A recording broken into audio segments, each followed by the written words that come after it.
Hi friends, welcome back to Sushan Sahana's World. So இன்னைக்கு சேனல்ல நம்ம என்ன வீடியோ பார்க்க போறோம் அப்படின்னா ஓ வரிசை வாய்ப்பாடு தான் பார்க்க போறோம்.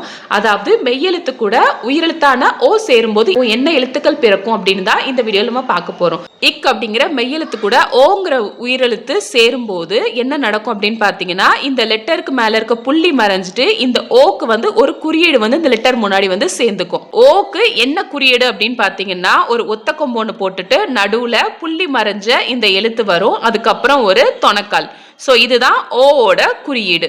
ஸோ இது கூட சேரும்போது இப்போ இக்கு பிளஸ் ஓ அப்படின்னு வரும்போது ஃபர்ஸ்ட் ஒத்த கொம்பு வரும், அதுக்கப்புறம் இந்த புள்ளி மறைஞ்ச இந்த லெட்டர், அதுக்கப்புறம் இந்த தொணக்கால் வரும். ஸோ இது இப்போ இக்கு பிளஸ் ஓ என்னது கோ. ஸோ நெக்ஸ்ட் இங்கே பாருங்க, இங்கு கூட ஓ வரும்போது என்ன ஆகுது, சேரும்போது என்ன ஆகுது அப்படின்னு பார்ப்போம். ஃபர்ஸ்ட் ஒத்த கொம்பு போட்டுட்டு இந்த இங்கு வந்து புள்ளி போயிட்டு ஞாவா வரும், ஓ அப்புறம் தொணக்கால் போடணும். So no. நெக்ஸ்ட் இச்சு கூட ஓ சேரும்போது ஒத்த கொம்பு ச போட்டு தொணக்கால் சோ. இப்போ இஞ்சி கூட ஓ சேரும்போது ஒத்த கொம்பு முதல்ல போட்டுட்டு தொணக்கால் நோ. இட்டு கூட ஓ சேரும்போது டோ. இன் பிளஸ் ஓ வரும்போது நோ.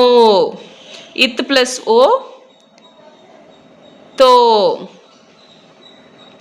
இந்து கூட்டல் ஓ நோ. இப்பு கூட்டல் ஓ போ. இம்மு கூட்டல் ஓ மோ. ஈ கூட்டல் ஓ யோ. இரு கூட்டல் ஓ ரோ. இல் கூட்டல் ஓ லோ. இவ் கூட்டல் ஓ வோ. இல் கூட்டல் ஓ லோ. இல் கூட்டல் ஓ லோ. இர் கூட்டல் ஓ ரோ. இன் கூட்டல் ஓ நோ.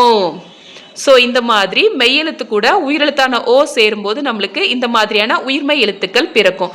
ஸோ இப்போ நம்ம பார்த்த இந்த ஓ வரிசை வாய்ப்பாடு உங்கள் குழந்தைங்களுக்கு நீங்கள் சொல்லிக் கொடுக்கறதுக்கு ரொம்பவே ஹெல்ப்ஃபுல்லாக இருக்குது, யூஸ்ஃபுல்லாக இருக்குன்னா மறக்காம சேனலை லைக் பண்ணுங்கள், ஷேர் பண்ணுங்கள், சப்ஸ்கிரைப் பண்ணுங்கள். Thank you so much.